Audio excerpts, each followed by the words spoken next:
প্রাণপ্রিয় বন্ধুরা, আমার নবীজি তিনি জন্মগ্রহণ করেন তার 50 দিন আগেকার ঘটনা। আব্রাহার হস্তি বাহিনী বাইতুল্লাহ শরীফকে ভাঙার জন্য গিয়েছিল। আমার পূর্বের মেহমান সুন্দর করে আপনাদের আলোচনা শোনাচ্ছিলেন, আপনাদের মনে আছে তো বন্ধুরা আমার? তার নবীজির দাদার উটগুলো ধরে নিয়ে এসেছে। উটের মালিক এসে বলছেন, আমার উট আমারে দাও। বাইতুল্লাহর মালিক তো আমি নই, বাইতুল্লাহর মালিক আগে ছিলেন, এখন মনে হয় নাই, আছে না নাই? ওনারা দূরে গিয়া আমি দেখেছি সাহাবে আবু তালিবের ভিতরে আল্লাহ তাআলা আমাকে যাওয়ার সুযোগ করেছেন। ওনারা এখান থেকে বাসার থেকে সবকিছু বেডিং টেডিং নিয়ে সাহাবে আবু তালিবের ভিতরে বসে গর্তের ছিদ্র দিয়া তাকায় তাকায় দেখে আর মনে মনে ভাবে, আল্লাহর ঘরের উপরে যখন তারা আক্রমণ করবে, আল্লাহর আযাব যখন আসবে, আটার সঙ্গে ঘুণ পিষে যাবে, আল্লাহর ঘরকে তারা ভেঙে ফেলবে। এই জন্য তারা ভয় করে নাই, ভয় করেছে ওদের কারণে যদি আমাদের উপরও আযাব আসে, সেই জন্য তারা ভয় করছে। আমার কলিজার থেকে রক্তক্ষরণ হচ্ছে।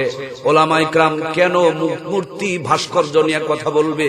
বন্ধুরে, যা খুশি তুমি তাই করতে পারো, কিন্তু এটা যদি সীমা লঙ্ঘন হয়, এইটা যদি বাড়াবাড়ি হয়, আর এর কারণে যদি আমার আল্লাহর আযাব গজব নেমে আসে, আমি যত বড় বক্তা হই আমার জন্য রিহাই।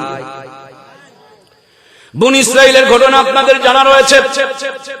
আল্লাহ তাআলা আযাবের ফেরেশতা পাঠালেন। ফেরেশতা এসে দেখেন একজন ওলি 24টা ঘন্টা আমার আল্লাহ তাআলার ইবাদতে ব্যস্ত থাকে, মত্ত থাকে। আল্লাহর ফেরেশতারা গিয়ে বললেন, মালিক, যে এলাকায় পাঠাইলা সে এলাকার মধ্যে তোমার একজন নেককার বান্দা একটা মুহূর্ত তিনি গুনাহ বিমুখ, একটা মুহূর্ত তিনি নেকি থেকে বিমুখ থাকে না। এরকম নেককার বান্দা যে এলাকায় বসবাস করে, কেমনি তুমি সে এলাকায় উল্টায় দিতে বললা?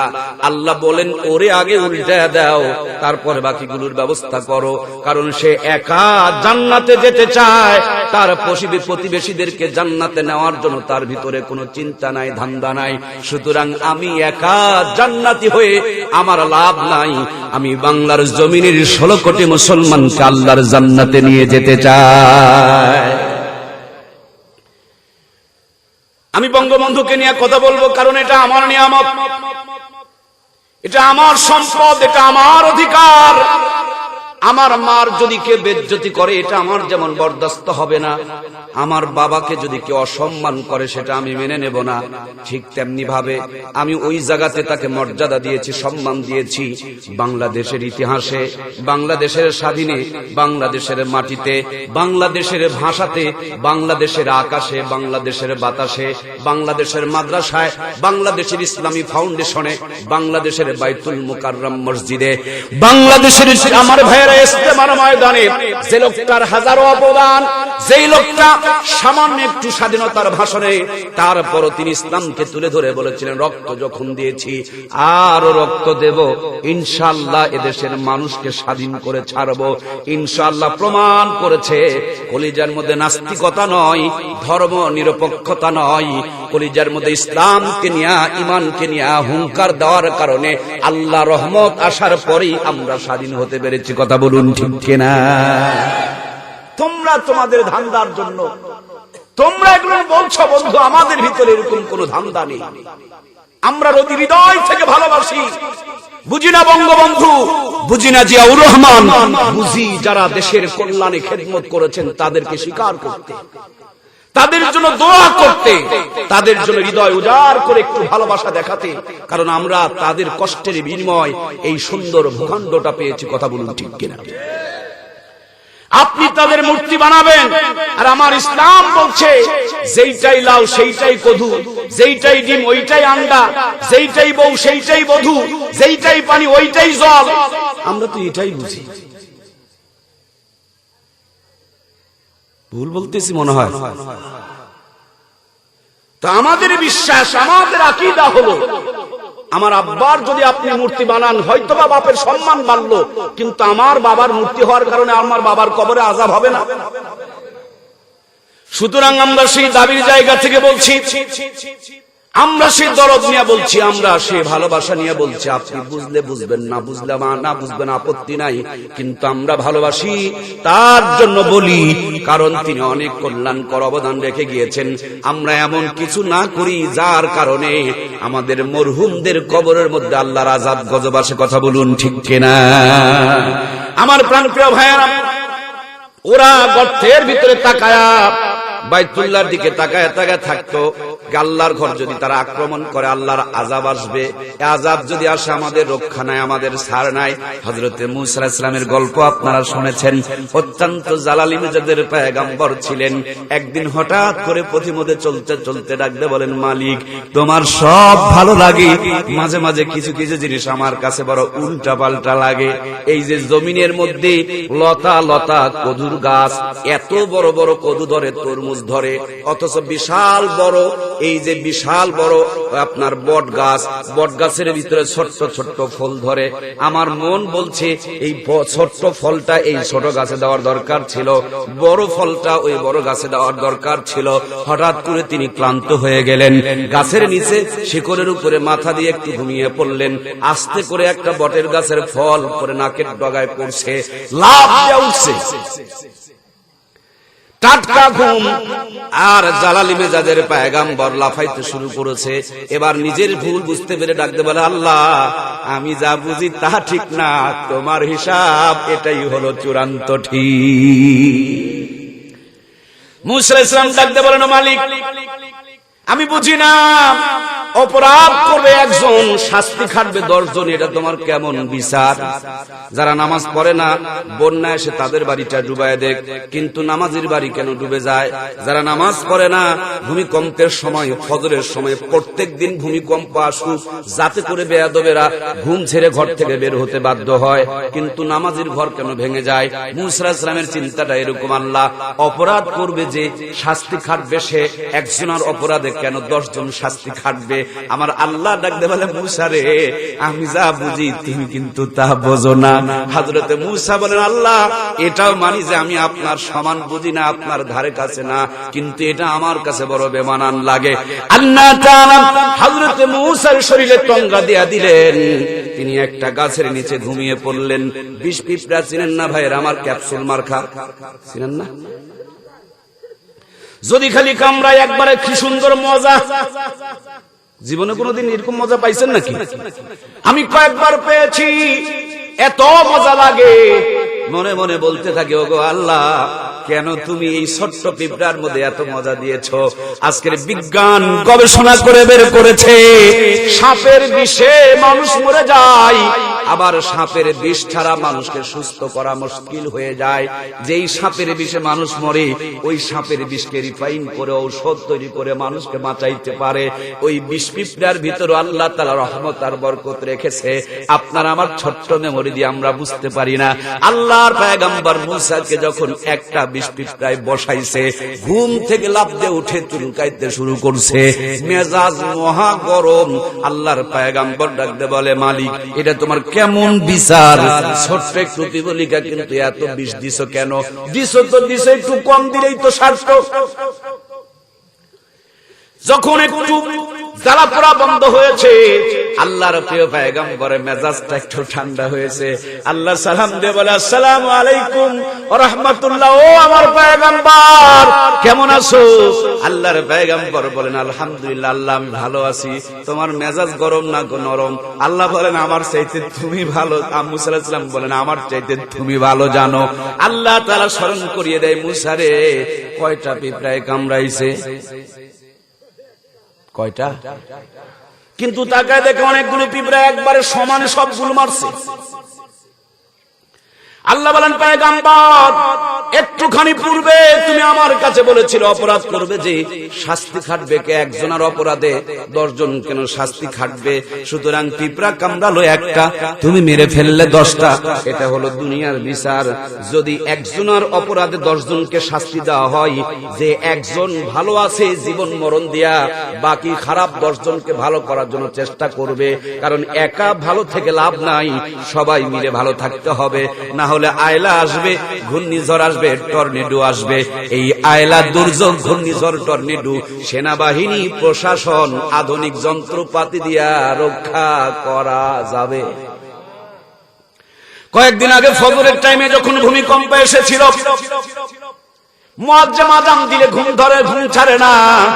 কিন্তু ফজরের টাইমে যেই দিন ভূমিকম্প আসছিল সেই দিন কাউকে ঘরে খুঁজে পাওয়া যাইতো। আমার ভাইয়ের, আল্লাহ তাআলা ঘর থেকে বের করতে পারেন, পারেন কি পারেন না জোরে বলেন। টকশো বসে গেল, বড় বড় বুদ্ধিজীবীদেরকে দাওয়াত দেওয়া হলো। বুদ্ধির যন্ত্রণায় মাথায় মাল নাই। আমি বলবো ঠিক কথা, মাথায় মাল নাই, কিন্তু আসল মাল আল্লাহর কোরআন তাদের মাথায় নাই। এই জন্য তারা রোগ ধরতে পারে না, ব্যারাম ধরতে পারে না। যেখানে সুবিধা ওখানে অসুবিধা, যেখানে সমস্যা সেখানে সমাধান, এরা রোগ ধরতে পারে না। ডক্সর মধ্যে গোল টেবিলে বুদ্ধিজীবীদের জিজ্ঞেস করা হলো, দেশে ঘন ঘন ভূমিকম্প আসতেছে, দেশের অবস্থা কি, দেশের খবর কি? ওরা বলছে ভূমিকম্পের মাত্রা যদি আর 6 পয়েন্ট বৃদ্ধি পেত, গোটা ঢাকার বিল্ডিং গুলো ভেঙে রানা প্লাজার মতন ধ্বংসস্তূপে রূপান্তরিত হয়ে যেত। রানা প্লাজা যেটা ঝুঁকায় ঝুঁকায় কে যেন ভাঙছিল, মনে নাই মনে হয়, ভুলে গেছেন? ভুলে গেছেন নাকি? আমি কিন্তু বেশি কিছু বলতে পারবো না,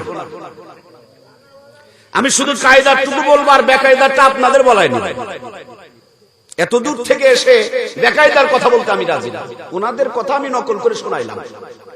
যদি এটার জন্য আমাকে আসামি হতে হয় তাহলে আমি 2 নম্বর আসামি, কারণ আসল কথাটা আমি কই নাই, এটা কেউ কইছে সেটা আমি শোনাইলাম। মহাব্বতের ভাইয়েরা আমার, সাংবাদিকেরা চমকে উঠলো, তাহলে দেশকে কেমনে বাঁচাইতে হবে? ওনারা বললেন দেশ বাঁচানোর জন্য কিছু পদ্ধতি অবলম্বন করতে হবে। আমি কি সেই পদ্ধতিগুলো 2-1টা আপনাদের শোনাইতে পারি? তারা বললেন, পাইপিং করে নিচের থেকে ঢালাই দেয়া বিল্ডিং তুলো, রডের মান বাড়াও, ইটগুলো ভালো করে পোড়াও, সিমেন্ট দামি ব্যবহার করো, সিমেন্টের মাত্রাটা বাড়ায় দাও। ওদের মাথায় মাল আছে রে বন্ধু, দুনিয়ার মাল, আখিরাতের মাল নাই, কোরআনের মাল নাই। ওরা যদি রডের মান বাড়ায়, সিমেন্টের মান বাড়ায়, ইটের মান বাড়ায়, আল্লাহ 6 মাত্রার ভূমিকম্প দিতে পারে। 4-6 24 মাত্রার ভূমিকম্প দেওয়ার মনে হয় আমার আল্লাহ তাআলার ক্ষমতা আছে না নাই? তুমি রডের মান বাড়াবে, সিমেন্টের মান বাড়াবে, ইটের মান বাড়াবে, কিন্তু মানুষের ইমানের মান কমে যাচ্ছে। রাস্তা পথে যেন ধর্ষণ হচ্ছে, মুসলমানের ঘরে কোরআনের তেলাওয়াত নাই, মুসলমানের ঘর থেকে হিন্দুদের মন্দিরের উলু উলু ধ্বনি শোনা যায়, মুসলমানের সন্তানরা নাস্তিককে পর্যন্ত হার মানায়া দেয়। এভাবে যদি সীমা লঙ্ঘন হয়, এভাবে যদি কোরআনের বিরোধিতা শুরু হয়, এভাবে যদি মানুষ আলেমদেরকে নিয়ে অবজ্ঞা করে, আলেমদের বিরুদ্ধে কুৎসারটনা করে, ওরা যদি বলে মনে বড় জ্বালারে পাঞ্জাবিওয়ালা, আল্লাহর আযাব যদি আসে, আল্লাহর গজব যদি আসে, দামি ভূমিকম্প, দামি বিল্ডিং ভাঙার জন্য ভূমিকম্প দেওয়ার ক্ষমতা আমার আল্লাহর আছে না নাই? এরা বুদ্ধি দিচ্ছে আর মানুষজন শুনতেছে। এক প্রজা বুদ্ধি দিতে দিতে গিয়া বলতেছে যে সিমেন্ট দিয়া নয়, রবার দিয়া বিল্ডিং বানাও, ঝাঁকুনি লাগবে মগর ভাঙবে না।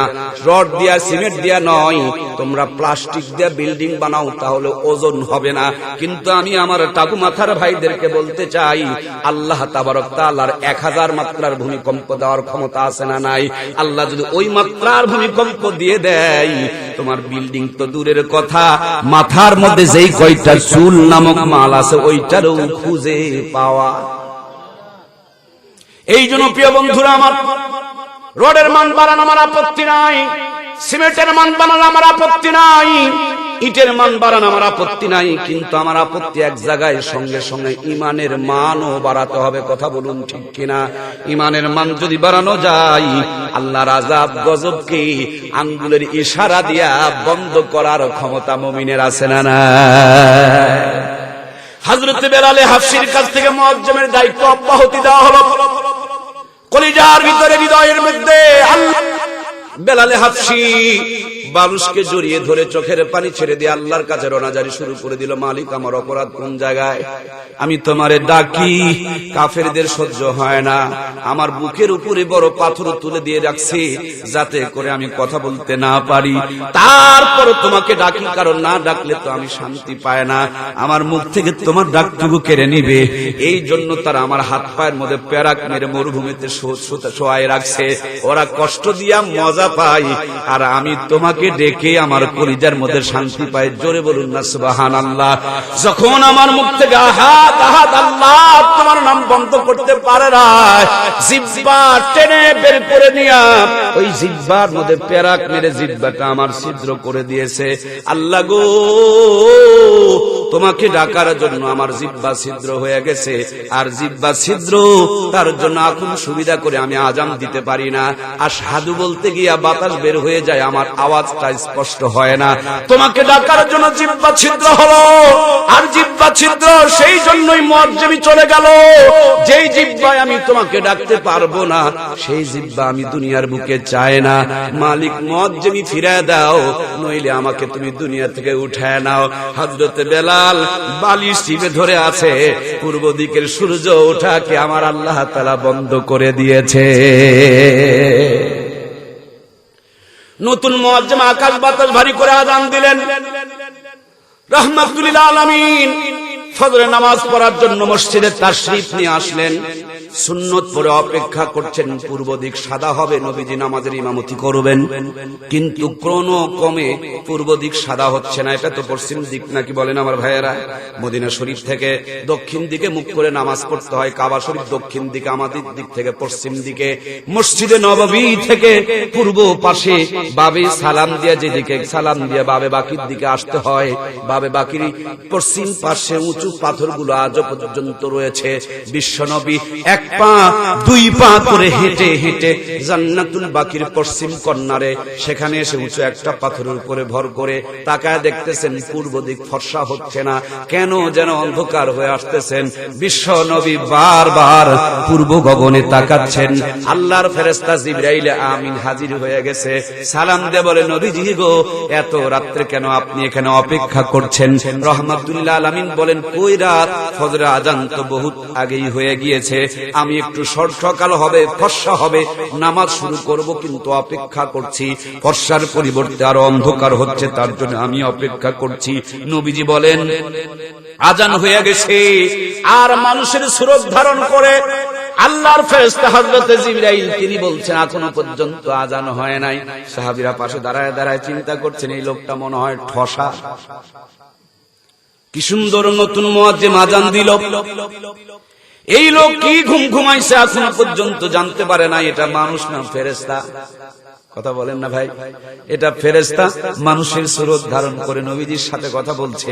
আমার প্রাণের ভাইয়েরা, এক পর্যায়ে বিশ্ব নবীকে হযরতে জিবরিল ডাকতে বলে, নবীজি গো, আপনার বেলাল যখন মসজিদের মিনার থেকে আজান দেয়, বেলালের আওয়াজ আমরা আরশে আজিম থেকে শুনতে পাই।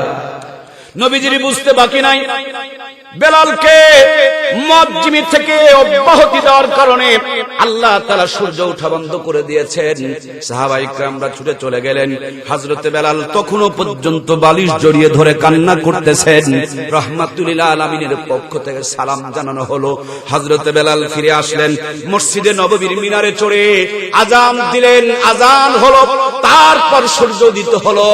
আমার প্রিয় ভাইয়েরা, এজন্য রড আর সিমেন্টের মান নয়, ইমানের মান যদি বাড়াইতে পারি, একজন শাহজালালের হুঙ্কারে যদি বাংলার জমিন স্বাধীন হইতে পারে, একজন শাহজালালের হুঙ্কারে যদি বাংলাদেশ আমার ভাইরা মুসলমানদের সুন্দর পরিবেশ উপহার দিতে পারে, ওই শাহজালালের উত্তরসূরি বর্তমান জামানার জিন্দা শাহজালাল, নাম অলির বেটা অলি, শাইখুল হাদিসের ছেলে শাইখুল হাদিস, বাংলার জিন্দা শাহজালাল হযরত আল্লামা মামুনুল হক, তার হুঙ্কারের মধ্যে শাহজালালের আওয়াজ পাওয়া যায়।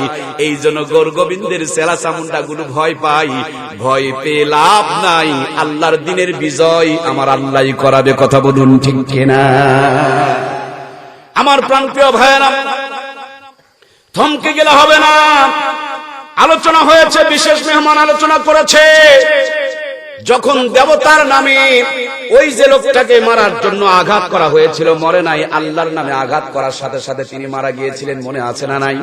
বন্ধুরা আমার, ওরা চেয়েছিল ইসলামের আলোকে নিভিয়ে দিতে, কিন্তু এমন ভাবে ইসলামের আলো জ্বলে উঠলো, আল্লাহর নামে আঘাত করতে গিয়ে যখন তিনি জীবিত মরে গেলেন, যারা ছিল সামনে সকলে এই দৃশ্য দেখে মুহূর্তের মধ্যে মুসলমান হয়ে গেল। এই বাংলার জমিনে গুরু গোবিন্দ চেয়েছিল বুরহানুদ্দিনের সন্তানকে হত্যা করে বুরহানুদ্দিনের দুইখানা হাত কেটে রক্তাক্ত করে বাংলার জমিন থেকে ইসলামকে মুছে দেওয়ার জন্য, কিন্তু ইসলাম মুছে গিয়েছে না, আরো জ্বলে উঠেছে। আমার ভাইয়েরা খুব ভালো করে কথাগুলো বুঝার জন্য চেষ্টা করুন। বিশ্ব নবীর জন্মের মাত্র 50 দিন আগেকার ঘটনা আপনারা শুনেছিলেন। রহমাতুল্লাহ আলামিন দুনিয়ার বুকে এসেছে, সুন্দর সুন্দর কথা বলতেছে। আবু জেহেলের ভালো লাগে না, উতবার ভালো লাগে না, ওলীদ বিন মুগীরার ভালো লাগে না। এদের ভিতরে ভীষণ চালাপোড়া করতেছে। এরা বেতন দিয়া কাজের লোক ভাড়া নিয়া রাস্তার মোড়ে মোড়ে বসায় বসায় রাখছে। মানুষজন দূরের থেকে আসবে, মুহাম্মদের কাছে যেন যাইতে না পারে। সেই জন্য তোমরা বলবা মক্কাতে নতুন একটা পাগল জন্ম নিয়েছে। এই পাগলের কথা যে শোনে সেও পাগল হয়ে যায়। সুবহানাল্লাহ বলবেন না? মানুষে চিন্তা করে দুনিয়াতে বহুত পাগল দেখছি, কিন্তু পাগলের কথা শুনলে মানুষ পাগল হয় এরকম পাগল কোথাও আমরা দেখি? ভয় ভীতি নিয়ে দূরের থেকে তাকায় দেখে কিসের পাগল? আসমানের পূর্ণিমার চাঁদের চাইতে চেহারাটা সুন্দর। সামনে দাঁড়ায় দেখে আর কখন যেন মনের অজান্তে লোহাকে যেমন চুম্বক টেনে নেয়, ঠিক তেমনি ভাবে বিশ্ব নবীর নুরানি চেহারা এদের আস্তে আস্তে আস্তে আস্তে কাছে টেনে নেয়। এরা কাছে গিয়া কান লাগায় শুনতে চায় কি বলে পাগলটা, বলে কি? কান লাগায় শোনে। এই পৃথিবীতে এর চাইতে দামি কথা আর কোনদিন তারা শোনে নাই। সুবহানাল্লাহ বলেন। আমার ভাইয়েরা, ওরা চেয়েছিল নবীজির থেকে তাদেরকে দূরে সরাইতে, কিন্তু ওদের দাওয়াতেই নবীজির কাছে টানে নিয়ে এসে দিয়েছেন কে? আমার প্রাণের ভাইয়েরা, এই তো কিছুদিন আগে এই পৃথিবীর মানচিত্রে নরল্যান্ড নাম, আমার এই পৃথিবীর মানচিত্রে কোরআনুল কারীমকে পুরানো হলো, কোরআনুল কারীমে আগুন ধরানো হলো। যেই দেশটা, সে দেশের মধ্যে তারা চেয়েছিল কোরআনে আগুন ধরায় দিলে মানুষ ভয়ে আর কোরআন পড়বে না, যারা মুসলমান আছে তারা আর নামাজ পড়বে না। এই জন্য তারা কোরআনুল কারীমে আগুন ধরালো। ও দেশের মানুষেরা কোরআন ভালো করে চিনত না, ইসলাম কাকে বলে তারা ভালো করে বুঝতো না। যখন কোরআনে আগুন ধরানো হলো, পেপার পত্রিকায় খবরটা ছড়িয়ে পড়লো। যেই দিন আগুন ধরাইছে এর 1 সপ্তাহের ভিতরে ওদের দেশের মুসলমান ডবল হয়ে গেছে। আমার ভাইয়েরা, এই তো মাত্র কয়েকদিন আগে আমার নবীর ব্যঙ্গ কার্টুন দেখানোর জন্য যখন কার্টুন বানায় দেখাইতে শুরু করেছে, নবীজির চরিত্র খারাপ, নবীজির যুদ্ধবাজ ছিলেন, নবীজির নারী নবী ছিলেন, এভাবে যখন নবীজির চরিত্রকে তারা কলঙ্কিত করতে শুরু করেছে, ওরা নবীজির চরিত্রকে কলঙ্ক দিয়া দাগ দেয়। আর ওদের ছেলে মেয়েরা নেটের মধ্যে বিশ্ব নবীর আদর্শ আর চরিত্র লেখে সার্চ দেয়, নবীজির আদর্শ চরিত্র লেখে সার্চ দেয়। একজন দাগ দেয়, 50 জন সার্চ দেয়, 2 জন দাগ দেয়, 1 লক্ষ মানুষ নবীজির চরিত্রকে নিয়ে গবেষণা করতে শুরু করে দেয়। বাবা টাকা খেয়ে নাস্তিক হয়ে গেছে, কমলমতি সন্তানগুলো তাদের ঘরে ঈমান আর নবীজির আদর্শ জেনে পুরে পুরে তারা নিজের ঘরে নাস্তিকদের ঘরের থেকে মুসলমান হিসাবে পয়দা হইতেছে। এই জন্য মহব্বতের ভাইয়েরা, কলিজার ভিতর থেকে আহ্বান করব, ইসলামের বিজয় হবে। এই বিজয় রুখে দেওয়ার মতন কারো ক্ষমতা, একটু ছোট্ট কথা, রাত যত গভীর হয় সকাল ততই নিকটে আসে। তার মানে গোটা দুনিয়াতে মুসলমানদের উপরে নির্যাতন যেইভাবে বেড়ে গিয়েছে, এই বাড়াবাড়ির ভিতরে প্রমাণ হয়েছে ইসলামের বিজয়ের সময় একবারে খুব নিকটে, অতি নিকটে চলে এসেছে। গোটা পৃথিবী মুসলমান শাসন করবে। আমেরিকার হোয়াইট হাউস, দিল্লির লালকেল্লা, আমার জাতীয় সংসদ, চীনের উইঘুর প্রদেশ, এই পৃথিবীর মানচিত্রে এমন একটাও ভূখণ্ড থাকবে না যেখানে কোরআনের পতাকা উড়বে না। আমি মুসলমানের সন্তান, যদি আমি ওই পতাকা ধারণ করতে না পারি আমার দুর্ভাগ্য। কাফেরের ঘরে জন্ম নিয়া ঠিকই তারা কোরআনুল কারীমের বিজয় পতাকা উড়িয়ে ছাড়বে। কথা বলুন ঠিক কিনা? কোন একদিন এদেশের আকাশে কালেমার পতাকা পূর্বে, সেদিন সবাই খোদারি বিধান পেয়ে দুঃখ বেদনা ভুলবে, সেদিন সবাই খোদারি বিধান পেয়ে দুঃখ বেদনা ভুলবে। যতদিন দূরে যাবে ততদিন পিছে রবে শান্তি আসিতে এই দুনিয়ায়, যতদিন দূরে যাবে ততদিন পিছে রবে শান্তি আসিতে এই দুনিয়ায়। সেদিন সেদিন তো আর নয় বেশি দূরে, আর কিছু পথ গেলেই মিলবে, সেদিন সবাই খোদারি বিধান পেয়ে দুঃখ বেদনা ভুলবে। অশান্তির কূপানলে মরিস না ধুকে ধুকে, আয় তোরা ধিকে ধিকে ছুটে আয়। একাকিনী নিরমণি নির্জন পথে যাবি, কোনো জন কোনোখানে কোনো জন কটু কথা কবে না, কোনো জন কোনোখানে সম্পদের মোহে খুনার রাহাজানি হবে না।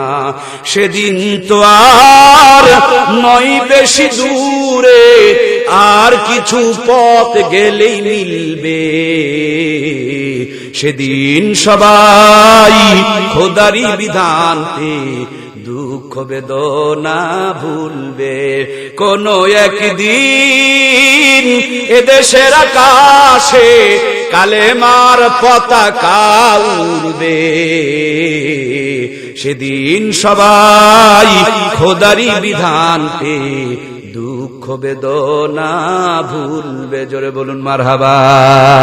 সমাধান চাও যদি জীবনে মরণে, ফিরে যাও খুঁজে নাও চোখ রাখো কোরআনে, ফিরে যাও খুঁজে নাও চোখ রাখো কোরআনে, ফিরে যাও খুঁজে নাও চোখ রাখো কোথায়? ঘরে বলো আর রাষ্ট্রে বলো, ঘরে বলো আর বাইরে বলো, ঘরে বলো আর আমেরিকায় বলো, শান্তি পাবে তুমি দুজাহানে। সমাধান সমাধান চাও যদি জীবনে মরণে, ফিরে যাও খুঁজে নাও চোখ রাখো। আমার প্রিয় ভাইয়েরা, ষড়যন্ত্রের বীজগুলো তাকায় দেখুন। 50 বছরের ব্যবধানে আমরা উন্নতি হয়েছি, কিন্তু একটু আগে পিছে যোগ করে তাকায় দেখুন। এই তো 50 বছর আগে আমাদের নানু দাদুরা, অনেকেই বুড়া মানুষেরা বেঁচে আছে, জিজ্ঞেস করে দেখুন নানু দাদুর বিয়ে করেছে নানি দাদিকে হাফ প্যান্ট পরায় বিয়ে হলো, সেই নানি দাদিকে 50 টাকা 500 টাকা 100 টাকা 200 টাকা পণ দিয়া নগদ বিয়ে করেছিল। বাকির জামানা ছিল তখনকার 500 টাকাতে 5 বিঘা জমি কিনে পাওয়া যেত। 5 বিঘা জমির মূল্য দিয়া যেই নানি দাদির বিয়ে হলো, ওরা প্রধানমন্ত্রী, বিরোধী দলের নেত্রী, আয় pass, BA pass, degree pass, masters pass, MA pass ছিল না, শুধু মাথায় কাপড়, ভিতরে আল্লাহর কোরআন নবীজির সুন্নতের মহব্বত ছিল। মান সম্মান মর্যাদা বাড়িয়ে দিয়েছিলেন কে? ওই নানি দাদি 12টা সন্তান 18টা সন্তান জন্ম দিল। একটা নানি দাদিকে কসাইখানা নিয়ে পেট ছিঁড়ে বাচ্চা বের করার দরকার পড়লো না। এখন তাদের উত্তরসূরি আমাদের খালাম্মা, চাচি আম্মা, ফুবি আম্মা, তারাই প্রধানমন্ত্রী, ওরাই বিরোধী দলের নেত্রী। একটাই মাত্র বুড়া চাচা ছিল, উত্তরবঙ্গের কৃতি সন্তান হুসাইন মোহাম্মদের 7 চাচা। চাচা বেচারি মরে গিয়েছে, চাচি গিয়া নাঙ্গলের মুঠা ধরেছে। তাকায় দেখেন দামি দামি 3খান চেয়ার খালাম্মা, ফুবি আম্মা, চাচি আম্মারা দখল করে নিয়েছে। আমরা মায়া মার্কা মানুষ, এই জন্য আমাদের কপালে কোনো দামি চেয়ার নাই। প্রিয় বন্ধুরা, আমার মায়েদের সম্মান মর্যাদা বাড়ানোর জন্য সরকার আইন পাশ করেছে, 18 বছরে বিয়ে দেওয়া যাবে, আগে বিয়ে দেওয়া যাবে না। আমি একমত পোষণ করি, ছোট্টবেলাতে বিয়ে দেওয়া ভালো না, কিন্তু আমার দ্বিমত আর এক জায়গায়। 18 বছরের আগে যদি বিয়ে দেওয়া বন্ধ করে দেওয়া হয়, 12 বছর 14 বছর 16 বছর 18 বছরে গাছতলায় বাঁশতলায় পার্কের কোনাকানিতে সিপাসাপি যা কাম কুকাম হয়, বৈধ তরিকার প্রেম প্রীতি ভালোবাসা, হালাল তরিকার বিয়ে শাদী বন্ধ করে দিয়েছো, হারামের দরজাটা খুলে রেখে দিয়েছো, বাংলার জমিন হারাম জাদা দিয়ে ভরে যাবে। সেই দিন আল্লাহর আযাব গজব থেকে আমরা কেউ বাঁচতে পারবো না। আমাদের মমতাময়ী মা প্রধানমন্ত্রীর কাছে আজকের মাহফিল থেকে আমি আমন্ত্রণ জানাই, যেমনি আইন করে হালাল তরিকার বিবাহ বন্ধ করেছেন, ছোট্টবেলাতে বিয়ে দেওয়া যাবে না, তার চেয়ে চূড়ান্ত আইন করে আপনি বন্ধ করেন আকাম কুকাম নামে কোনো ভালোবাসা চলবে? যারা যারা কথা বলেন না তাদের ভিতরে রোগ আছে না নাই? চলবে নাকি? জোরে বলেন চলবে। বিয়ের করে বাসর ঘরের মধ্য দিয়া যেইটা হয় এইটাকে প্রেম বলে। বিয়ে ছাড়া গাছতলায় বাঁশতলায় যা হয় এটা প্রেম নয়, এটা হলো বেহায়াপনা, বেশ্যাপনা, নোংরাপনা। কথা বলেন বন্ধুরা আমার। লাল তার দুই তার, লাল কালো দুই তার, নেগেটিভ পজিটিভ আর্থিং দিয়া সুন্দর করে হোল্ডারের ভিতরে অ্যাডজাস্ট করে দিয়েছেন, আলো জ্বলতেছে। লাল তার কালো তারকে যদি হোল্ডার ব্যতীত এক জায়গায় করেন তখন আলো জ্বলবে না, আগুন জ্বলবে। যুবক বন্ধুরা আপনারা আয়োজন করেছেন, আপনাদের জন্য জানা দরকার 100% প্রেম করবেন, লাভ লাভ লাভই করবেন। কেন আপনি লস করবেন? কিন্তু লাভ করতে হবে বিয়ের পরে বাসর ঘরের মধ্য দিয়া গাছতলায় বাঁশতলায় আকাম কুকাম যেগুলো করেন এগুলো লাভ নয়, এগুলো হলো লস। এই লস করার কারণে জমিন বলে আল্লাহ তুমি আমাকে ফাঁক করে দাও, তোমার জাহান্নামী কাকুনি আমি গিলে খেতে চাই। সুতরাং বাংলার জমিনে প্রেম যদি করতে হয়, আমরা মুসলমানের সন্তান, আমরা প্রেম করব নবীজির সুন্নত তরিকায়। কথা বলুন ঠিক কিনা? ভাইয়ের আমার, মায়েদের বিয়ে হলো, বিয়ের পর পর বাচ্চা নেওয়া যাবে না। সরকারি পক্ষ থেকে নানান পদ্ধতি, ট্রেনিং আর প্রযুক্তি রয়েছে। বিয়ের পর পর বাচ্চা নেওয়া হবে না বলতে গেলে আপনারা শরম পাবেন, কিন্তু তারপরও বোঝেন। আমার ভাইরা 25 বছর 26 বছরে একটা বাচ্চা নিতে চাই, আগে থেকে বড় ডাক্তারের সাথে যোগাযোগ শুরু করে দেয়। যেমনি পেটে বাচ্চা আসে ইসিজি, এক্সরে, আল্ট্রাসাউন্ড শুরু হয়ে গেল। বাচ্চা ভালো আছে না নাই, কায়দায় না বেকায়দায়, সিধা আছে না উল্টা আছে, ভিটামিন আছে না নাই, ক্যালসিয়াম আছে না নাই, মিনারেল আছে না নাই, জিঙ্ক আছে না নাই, হাজার পদ্ধতি চালাই, কিন্তু নামাজ পড়ে না, কোরআন পড়ে না, পর্দা করে না।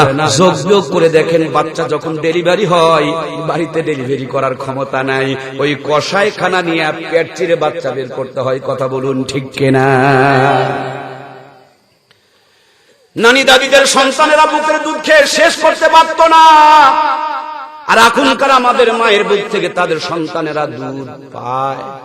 কারণ ওইটা ছিল ঢাকা, এই জন্য আল্লাহ রহমত, এইটা রেখেছে ফাঁকা, এই জন্য ধরেছে আমার আল্লাহর গজব। ও আল্লাহ, আল্লাহ রে এখন দুনিয়ায় পাঠাইলাম রে, এই জামানার মানুষগুলোর মানুষ নাহি বলে, গরু ঘোড়া হার মানায়া হাইনার মতো চলে। ও আল্লাহ, আল্লাহ রে এখন দুনিয়ায় পাঠাইলাম রে।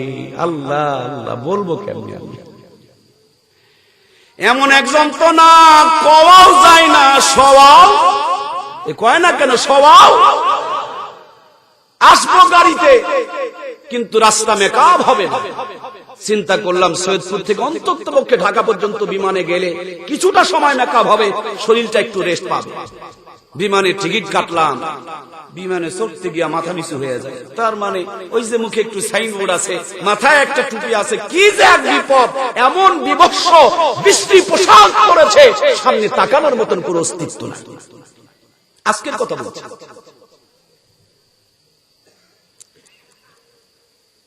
এরা সভ্য নামের বেয়াদব। কথা বলেন, এরা ইফতিজিং করেছে আমাকে, আজকে ইফতিজিং করেছে।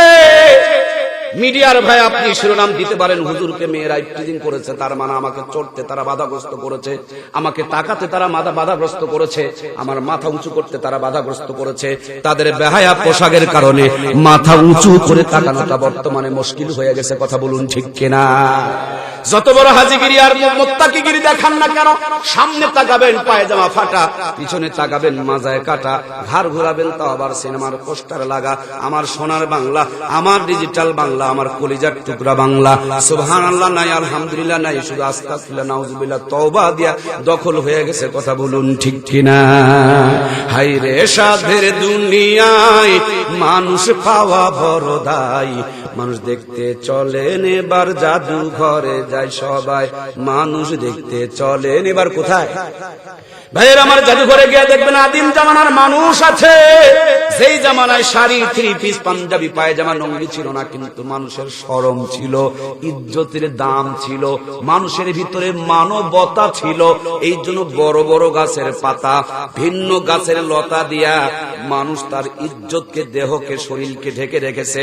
আর বর্তমান জামানার মানুষগুলো পশুকেও হার মানায়া ইজ্জত বের করে দেখানোর প্রতিযোগিতা শুরু করেছে। কথা বলুন ঠিক কিনা?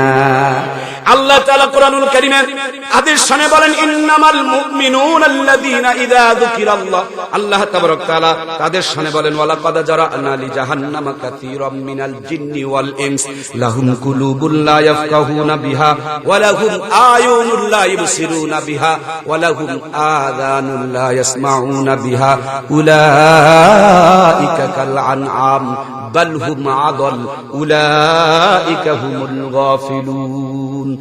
কুকুরের পিছনে নেঙ্গুর আছে কিন্তু বুদ্ধি নাই, এই জন্য আসল জায়গা বের করে দেখায়। এদের বুদ্ধি আছে, কাজে লাগায় নাই, কাপড় ছিঁড়ে এরা আসল জায়গা বের করায় করে দেখায়। এই জন্য আমি বলি নাই, আমার আল্লাহ বলেছেন এরা কুকুরের চাইতে নিকৃষ্ট। কথা বলুন ঠিক কিনা? ইজ্জত বের করে দেখানোর নাম যদি ভদ্রতা হয়, তাহলে দেখা দেখির মাপকাঠি দিয়া মাপলে পারে কুকুরকে বড় ভদ্র বলতে হবে, কারণ কুকুর আসল জায়গা বের করে দেখায়। নিজের স্বামীর টাকা দিয়া লিপস্টিক কিনে নিয়া রাস্তার রিক্সা চালকের চোখে ভেলকি লাগানোর নাম যদি সভ্যতা হয়, তাহলে চিড়িয়াখানা গিয়া দেখে আসবেন বান্দরের পিছন সারা জীবন বিনা লিপস্টিকে বেশি লাল। তাহলে এদের চাইতে বান্দর কি ছোট্ট ভদ্রলোক না বড় ভদ্রলোক? আমার প্রাণে ভাইয়েরা, বদনজর বলতে একটা অপশন রয়েছে।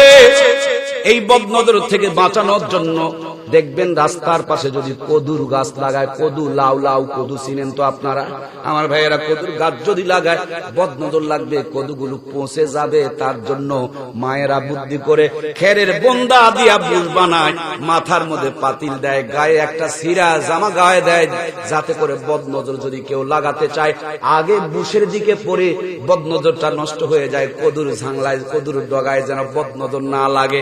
বেগুনের জমিতে এমন করে রাখে আমার ভাইয়েরা, কাঁঠাল গাছে এমনি করে রাখে, যেই গাড়িটা বারবার অ্যাক্সিডেন্ট করে।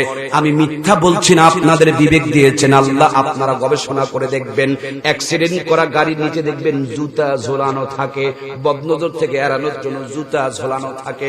আমার নিজের একটা মোটরসাইকেল ছিল, কিছুদিন আগে অ্যাক্সিডেন্ট করেছিলাম, আমি জানি না, অথচ আমার মা সাকিব নামক আমার একটা ভাতিজা আছে, তারে দিয়া আমার নিজের মোটরসাইকেলের নিচে জুতা ঝুলায় রাখছিল। আমি জিজ্ঞেস করেছিলাম এমন করেছো কেন? বলে বদনজর থেকে এড়ানোর জন্য। সত্য মিথ্যা বাস্তব আমি জানি না। আমার প্রিয় ভাইয়েরা, আমার সম্মানিত কলিজার টুকরা মমতাময়ী মায়েরা, আপনাদের অসম্মান করতে চাই না, মা গো একটু খালি বুঝাইতে চাই, আপনারা আমাদের মা, আপনাদের সম্মান মর্যাদা বাড়িয়ে দিয়েছেন কে? দেখুন প্রথম দিকে তাকায় দেখুন, আব্বাকে বানালেন জান্নাতের বাহিরে, আর বরাম্মা হাওয়াকে আমার আল্লাহ তাআলা বানালেন জান্নাতের ভিতরে। বাবাকে বাহিরে, মাকে ভিতরে, সবার আগে মায়েদের মর্যাদা বাড়াইলেন কে? সাউন্ড কমান, সাউন্ড কমান। আমার প্রিয় ভাইয়েরা, সাউন্ড ঠিক ছিল ভাইজান, ডিস্টার্ব করা যাবে না। আমার প্রিয় ভাইয়েরা একটু কান লাগান। বাবাকে বাহিরে, মাকে ভিতরে দিয়া সবার আগে মায়েদের মর্যাদা বাড়ালেন কে? দুনিয়াতে আসার পর বরাব্বা হযরত আদম বড় বড় গাছের তিনটা টুকরা পাতা দিয়ে ইজ্জতকে ঢাকলেন। এই জন্য মৃত্যুর পর পুরুষের জন্য কাফনের কাপড় কয় পিস, আর বরাম্মা হযরত হাওয়া বড় বড় গাছের পাঁচটা টুকরা পাতা দিয়ে ইজ্জতকে ঢেকে রাখলেন। কিন্তু এখন তো ডিজিটাল জামানা, আগে ছিল 3 পিস, তারপরে বের হলো 2 পিস, এখন বের হইছে 1 পিস, না জানি কোন দিন আবার বের হয় 9 পিস। ভুল কইলাম না, জানি কি মন খারাপটা করিচ্ছেন আপনারা। এদের পরে ধরবেন তাই না? এই কোন হুজুরের দাওয়াত দিছে, আমাদের টাকা নিয়ে গেল, আবার আমাদের বিরুদ্ধেই বলে গেল। না বলে উপায় কই? মরা তো লাগবে না, লাগবে না। হক কথা যদি না বলি, আল্লাহর কাছে গিয়ে আল্লাহ আমাকে ডেকে বলবে, বক্তা তক্তা বানাই, সত্য কথা জানার পর বলস নাই, সবার আগে আমার শাস্তি হবে। এই জন্য বন্ধু, দুনিয়াতে জেল দাও, ফাঁসি দাও, মরণ তো একবার। আর মুমিনের জন্য মরণ হলো সেতু, ব্রিজ, এপারে দুনিয়া, ওপারে আমার আল্লাহর জান্নাত। দুনিয়াতে পিটন খেতে রাজি আছি, কিন্তু জাহান্নামের আগুনে 1 সেকেন্ডের মতন পোড়ার আমাদের কারো ক্ষমতা না। আজকে বক্তৃতা করতে করতে স্টেজে বক্তা মরে যায়। আমার প্রাণে ভাইয়েরা, মসজিদগুলো 3 তলা 5 তলা, মাদ্রাসা 10 তলা 20 তলা বিল্ডিং হয়, জাতির চরিত্রের কোনো পরিবর্তন নাই। আমি যতটুকু বুঝি, টিউবের মধ্যে যদি লিক থাকে, ফাটা টিউবে পাম্প দিলে যেমন কোনো কাম হয় না। আমি যতটুকু অনুভব করি, ভিতরে যদি ভাইরাস থাকে, উপরে মলম মাখলে কোনো কাম হয় না। আমি সেই আলোক থেকে বলছি, আমাদের ভিতরে সুদ ঢুকেছে, আমাদের ভিতরে ঘুষ ঢুকেছে, আমাদের ভিতরে গ্রামীণ ব্যাংক ঠেঙ্গা মারা, আশা সবুজ সংঘ ঢুকে মা বোনগুলোকে বন্ধক নিয়ে জমজমার ব্যবসা চলছে। মুসলমানের হাত থেকে কোরআনুল কারীমকে কেড়ে নিয়েছে, ঘরের জায়নামাজ তুলে নিয়ে সেখানে সোফা সেট আবিষ্কার করে হাতের তসবিহ কেড়ে নিয়ে মায়েদের হাতে রিমোট ধরায় দিয়েছে। যে ঘর থেকে দোয়া হতো রব্বানা যালামনা, এখন মায়েরা দোয়া কালাম জানে না, এখানে বসে রিমোট টিপে হিন্দুরা মন্দির থেকে উলু উলু ধ্বনি দেয়, আর মুসলমানের ঘর থেকে মন্দিরের আওয়াজ বের হয়। কথা বলুন ঠিক কিনা? মুসলিম মোরা ঘুমিয়ে পড়েছি, বিবেকে ঝুলছে তালা, রক্ত মোদের শিথিল হয়েছে, পাপে অন্তর কালা, সামনেতে মোরা এগিয়েছি যত, পেছনে পড়েছি তত, সংখ্যাতেই শুধু বেড়ে চলেছি, গরু ছাগলের মতো। ইমান ইমান কররে মানুষ, ইমান কি এতই সোজা? মুসলমান হয়ে কেহ কি কোনদিন বহে শয়তানের বোঝা? জোরে বলুন মারহাবা। আমার মমতাময়ী মায়ের একটু কান লাগানো। ও চাচা কই যায়, দাদু কই যায়? ও 1 নম্বর দেখায় যাবেন, একটা আঙ্গুল দেখাবেন তাহলে বুঝবো 1 নম্বর, আর 2টা দেখাবেন তাহলে 2 নম্বর। 2 নম্বর বোঝেন তো, টয়লেট মানে প্রসাব পায়খানা। আর আরেকটা কাজ আছে, সেটা হলো বিড়ি খাওয়া, এইটা হলো 3 নম্বরের কাজ। তবে আমি বিশ্বাস করি এখানে কোনো বিড়িখোর পাওয়া যাবে না, কারণ ভদ্র মানুষের এলাকা। আছে নাকি আবার? আছে? লা হাওলা ওয়ালা কুওয়াতা। এই কোন যন্ত্রণা রে ভাই? আচ্ছা, যারা বিড়ি খান তারা একটু ভালো করে শুনে যান, বিড়ি খাইলে কিন্তু লসের মধ্যেও 3টা লাভ আছে। লসের মধ্যেও 3টা লাভ আছে। 1 নম্বর লাভ, বিড়ি খেলে কুকুরে কামড়াবে না। কারণ আপনি যদি বিড়ি খান, তাহলে অটোমেটিকলি আপনি অসুস্থ হয়ে যাবেন, আপনার কাঠিকুটি বের হয়ে যাবে, 2 পায়ে হাঁটার ক্ষমতা থাকবে না। আর একটা ঢোকা লাগবে, যেটার নাম লাঠি বলে। লাঠি, হাতে যদি লাঠি থাকে, কুকুর সালাম দিয়ে কবে, তাওই তাওই, তুমি আমার থেকে বহুত দূরে থাকো, তোমার সাথে আমার কোনো সম্পর্ক। 2 নম্বরে লাভ, বিড়িখোরের বাড়ি চুরি হবে না। যদি বিড়ি খায়, হুপিং কাশি ধরবে, সারা রাত খক খক করে কাশবে, চোর খালি ঘুরবে আর ঘুরবে। 14 গোষ্ঠীকে বলে দেবে, খবরদার ওর বাড়িতে চুরি করতে যাস না, ও সারা রাত ঘুমায়।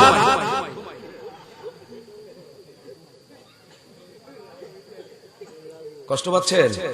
একটু ঘুম ছাড়াচ্ছি ভাইয়েরা, কথা যদিও একটু কেমন কেমন লাগে, কিন্তু মনে হয় মিথ্যা।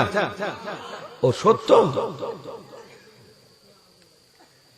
1 নম্বরে লাভ, বাড়ি চুরি হবে না। 2 নম্বরে কুকুরে কামড়াবে না। 3 নম্বরের লাভটা হলো টাটকা লাভ, তাজা লাভ, বুড়া হয়ে মরা লাগবে না। বুড়া হলে বড় যন্ত্রণা, পা চলতে চায় না, হাত চলতে চায় না, দাদি সুমু খেতে চায় না, এই জন্য বুড়া হওয়া লাগবে না।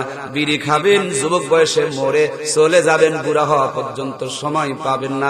এই জন্য বেশি বেশি করে বিড়ি খাওয়া লাগবে, নিশা খাওয়া লাগবে নাকি? আমার প্রাণের ভাইয়েরা, ইউটিউবে সার্চ দিয়া দেখবেন, নিশার উপরে আমার আলোচনা রয়েছে। নিশার মধ্যে কত ভয়াবহতার ক্ষতি রয়েছে। আজকে যুব সমাজ নিশার কারণে ধ্বংস হয়ে যাচ্ছে। ও আমার মমতাময়ী মা, আপনাদের নিয়ে বেশি কথা বলার সুযোগ পাবো না, শুধু এতটুকু বলতে চাই। একজন সাহাবী এসে বলছে, নবীজি গো, খেদমত করব কার? আমার নবী 3 বার বললেন তোমার মার, 4র্থবারে গিয়া বললেন তাই মায়ের মর্যাদা বিশ্ব নবী 3 গুণ বাড়িয়ে দিয়েছেন। সুবহানাল্লাহ। আমরা পুরুষ জাতি, আমাদের পায়ের নিচে জুতা, স্যান্ডেল আর মাটি। আমার মায়ের আল্লাহর কাছে এত খাঁটি, মায়ের পায়ের নিচে সন্তানের জন্য বেহেশতের ব্যবস্থা করে রেখেছেন কে? আমার কলিজার টুকরা মমতাময়ী মায়েরা, মা একবার কেন চিন্তা করে দেখো না, 50 বছর আগে ভাঙা ঘরের ভিতরে মূর্খ নানি আর দাদি মাসকালার ডালের তেলানি করেছে। এক বাড়িতে তেলানি হলে গোটা গ্রামটা যেন গন্ধ ছড়িয়ে পড়েছে। আতপ চালের বিরিয়ানি রান্না করেছে, একদিন খেলে 3 দিন পর্যন্ত সেন্ট পাওয়া গিয়েছে। 6 টাকার কেজি ইলিশের মাছ হেঁটে হেঁটে কিনে নিয়ে বাড়িতে যায়, পুকুরে গিয়ে দেখে, বাড়িতে গিয়ে দেখে কারেন্টের আলো নাই, হেসাক বাতি নাই, সাপ্লাই পানি নাই, পুকুরের গোলা পানি দিয়া হাতের মধ্যে কেরাসিনের তেলের বাতি নিয়ে মূর্খ নানি আর দাদি পুকুরের গোলা পানি দিয়া কোনো মতন ধৌত করার পর লবণ থাকলে তেল নাই, তেল থাকলে আবার ঝাল দেওয়ার কথা মনে নাই। লা ইলাহা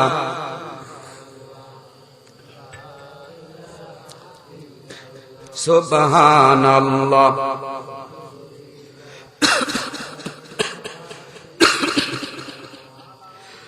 লা ইলাহা, কষ্ট হচ্ছে ভাই, একটু মহব্বত করুন না। লা ইলাহা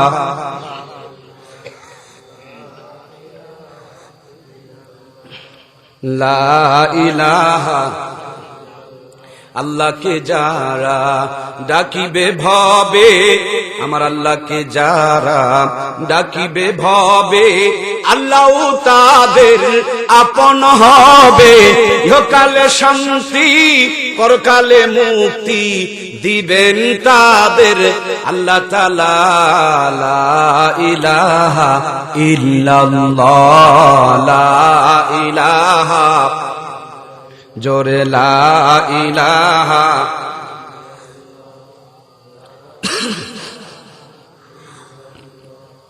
লা ইলাহা ইল্লাল্লাহু মুহাম্মাদুর রাসূলুল্লাহ সাল্লাল্লাহু আলাইহি ওয়াসাল্লাম। কষ্ট হচ্ছে না তো? এই কালকে শুনবেন ওয়াজ, আজকে একটু ওয়াজ, নো ওয়াজ, ভাইরাস ওয়াজ। ভিতরে এই ভাইরাস নিয়ে যত ইবাদত করেন কাজ হবে। আমার প্রাণে মায়েরা, কি হলো? ওরা একদিন যদি ইলিশ মাছ রান্না করেছে 1 সপ্তাহ পর্যন্ত, একটু সাউন্ড কমান ভাইজান, বেজে উঠতেছে, চেয়া করে উঠতেছে, এই জন্য আমার একটু মুখ সরাই নিচ্ছে। আমার ভাইয়েরা, একদিন খেলে 1 সপ্তাহ পর্যন্ত সুগন্ধ বের হতো। কিন্তু এখন তো ডিজিটাল জামানা, 6 টাকার কেজি ইলিশের মাছ টাকার জোরে সাগর থেকে আমদানি করতেছি 6000 টাকা দিয়া। পচে যেন না যায় তার জন্য বরফ দিয়া রাখি। যেখানে ছিল ভাঙা ঘর সেখানে তুলেছি আমরা 3 তালা ঘর। খেরের চুলার পরিবর্তে ঢুকাইছি ঘরের মধ্যে গ্যাসের চুলা।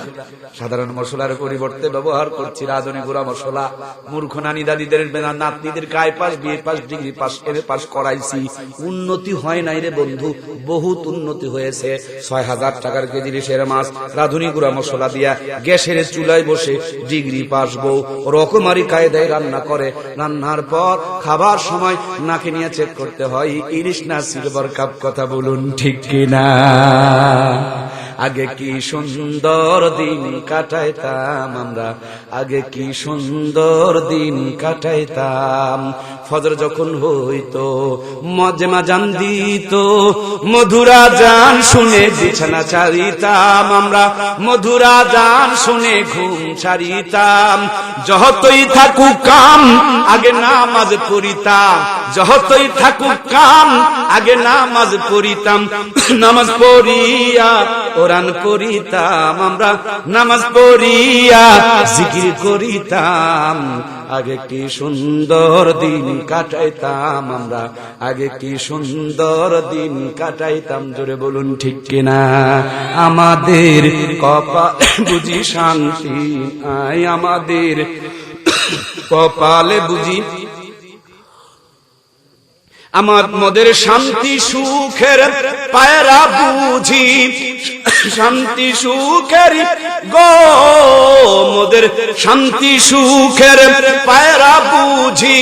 উইরা গেছে মদিনায়, হায়রে চইলা গেছে মদিনায়। আমাদের কপালে বুঝি শান্তি নাই, আমাদের কপালে বুঝি শান্তি নাই। জোরে বলুন মারহাবা। আমরা এই শান্তির জন্য কষ্ট হচ্ছে না তো আপনাদের? গলা একটু আদা গিয়েছে, এই জন্য একটু সমস্যা হচ্ছে। সুখে দুঃখে শুকরিয়া আদায় করবো কার? আল্লাহ তাআলা এই কাশের মধ্যেও গলা পরিষ্কারের ব্যবস্থা করে দিতে পারে। সুতরাং আমরা কোন অবস্থাতে আল্লাহর প্রতি অসন্তুষ্ট হব না, সর্বাবস্থা আল্লাহর প্রতি খুশি থাকব। এটা হলো মুমিনের পরিচয়। আল্লাহ মৃত্যু পর্যন্ত কোরআনের উপর, ইসলামের উপর আমাদেরকে কবুল করুক, বলুন আমিন। ভাইয়েরা আমার, একটু গান লাগান, মমতাময়ী মায়েরা আপনারা একটু মন লাগান, কথাগুলো একটু বোঝার জন্য চেষ্টা করুন। আগেকার জামানার নানি দাদির পেটে 18টা সন্তান জন্ম নিল, ওদের একটা বাচ্চাকে কসাইখানা নিয়ে বের করা লাগলো না। আপনাদের অবস্থা এরকম হয়ে গেল কেন? আমি যতটুকু বুঝি ওদের পেটগুলো ছিল ঢাকা, আর আপনারা রাখতেছেন বর্তমান জামানায় ফাঁকা। নানি আর দাদি বুড়া হয়ে গেছে, এরপর ফুল হাতা জামা কাপড় পরে, পেট ঢাকা পোশাক পরে, রাস্তা দিয়ে যদি পরপুরুষ যায় দেখবেন রাস্তা থেকে দূরে গিয়া দাঁড়ায়। যতক্ষণ পর্যন্ত অপর মানুষগুলো পার হয়ে যাবে না ততক্ষণ পর্যন্ত নানি দাদিরা রাস্তার মধ্যে চড়ে না। এই জন্য রহমত আর বরকত, জান্নাতের শান্তি আল্লাহ তাদের জীবনে দিয়া রাখছে।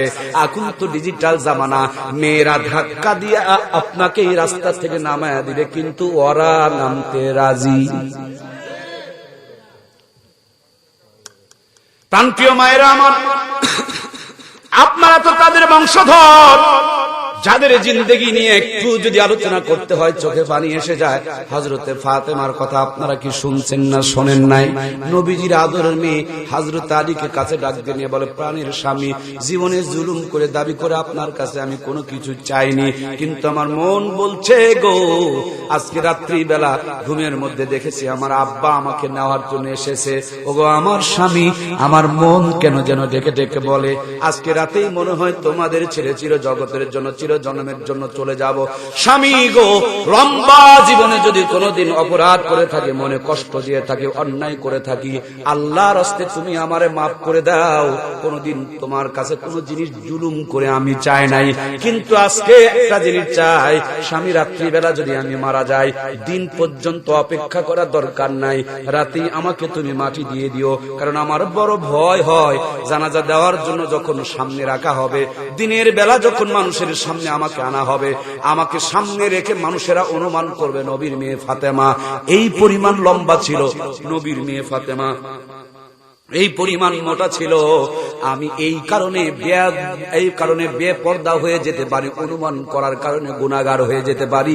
সেই ভয়ে তোমার কাছে আমার অনুরোধ, আমি রাতের বেলা মারা গেলে আমার রাতেই মাটি দিয়ে দিও, দিন পর্যন্ত অপেক্ষা করিও না। আমাদের মায়েরা বোরখা বানায়, কিন্তু বোরখার মধ্যেও নিঙ্গুরু লাগায়া মাজার মধ্যে গিরা দিয়ে রাখছে। তার মানে মাজার গোস্ত কয় কেজি আছে এটা যেন ভালো করে বোঝা যায়। দর্জি যদি পোশাকটা ঢিল করে বানায়, আম্মা জানারা ড্রেসিং টেবিলের সামনে দাঁড়ায়া সেফটি কিন দিয়ে টেনে টেনে ভাঁজ বের করে দেখায়, মানুষের যেন ওজন করতে কোনো বাকি না থাকে, সমস্যা না হয়। কি হলো জাতি? ও মা, তুমি না জান্নাতের নিয়ামত? তোমার পায়ে নিচে না আমার আল্লাহর জান্নাত বিরাজ করে? আল্লাহ তাআলা তোমাদেরকে বানালেন জান্নাতের ভিতরে, আর আমাদেরকে বানিয়েছেন জান্নাতের বাইরে। কেমনে তোমরা এই আচরণটা করো? হায় হায়, কেমনে বলবো রে বন্ধু? মুসলমানের মেয়েরা খাদিজা ফাতেমা আসিয়ার মতন হবে, কিন্তু এখনকার মায়েরা কিরণমালা কটকরি পাখির মতন হয়ে গেছে। ওরা যদি সোস পায়জামা পরে ওরা এটাই সুরাগ শুরু করে, ওরা যখন স্কিন পরে এরা আবার এটাই ধরে। এখন নতুন একটা পায়জামা বের হয়েছে, 18-20 জন ঢুকতে পারে। কি কি কি ও মানে আপনারা কিনে দেন, তাছাড়া জানলেন কেমনে? কি বেকুব মুসলমান আমরা! প্লাজো কিনে দেয়, প্লাজো মনে হয় হযরতে ফাতেমা পড়ছিলেন। কথা কয় না কেন? তো আমার মেয়ে না ফাতেমার মতন হবে? আমার মেয়ে তো নাস্তিকের মতন হতে পারে না। মরার আগ পর্যন্ত কিরণমালা কটকটিয়ার পাখি যেমনি মরে যায়, কাফনের কাপড় পরায়া সুন্দর করে গোসল দিয়া, সিটারনি বাটপারনি 2 নম্বর নিটাকে সুন্দর করে গোসল দিয়া, চকলেট মুড়ি দিয়া, বিসমিল্লাহি ওয়া আলা মিল্লাতি রাসূলুল্লাহ খালি যায় দেখো গুতান বসান দিয়া ফেরেশতারা সোজা করবে, ঠিক কি না? সিটারের সিটার, জীবন ভর পর্দার ধারে কাছে নাই, আর মরার পরে 5টা কাফনের কাপড় দেয়, তাও আবার উপরে চাদর ধরে পর্দা করে। ওরে মোর পর্দারে পর্দা, পহেলা বৈশাখে খুঁজে পাওয়া যায় না, 14ই ফেব্রুয়ারিতে দেখা পাওয়া যায় না, কলেজ ভার্সিটিতে পর্দার 14 গোষ্ঠী খুঁজে পাওয়া যায় না। খালি মরার পরে আল্লাহকে ধোঁকা দিয়ে ফেরেশতাকে বোকা বানিয়ে জান্নাত দখল করার জন্য পায় তারা। যায়া দেখো বুতান বসান কারে কয়, কথা বলুন কি না? মেয়েদের বেলায় বললাম সুন্দর করে ঠিক কইলেন, আর আপনারা যে বিড়ি টানেন।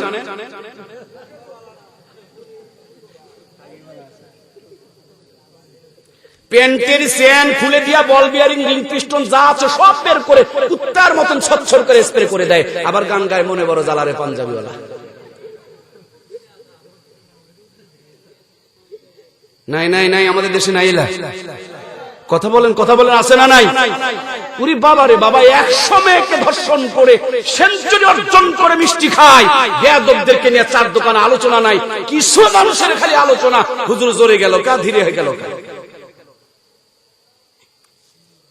জোরে গেলে বলে দাওয়াত পাইছে, ধীরে হাঁটলে বলে বেশি খাইছে। নাই নাই আছে। ওদের বাপের সাথে মায়ের বিয়েটা কে পড়াইছে? এই কথা কয় না কে রে? ওদের বাপের সাথে মায়ের বিয়েটা কে পড়াইছে? এরা বেকুব, তুই আলেমদের ভুল ধরস। তোর বাপের সাথে মায়ের বিয়া এই হুজুরেরা না পড়ালে তুই হারামজাদা হতি।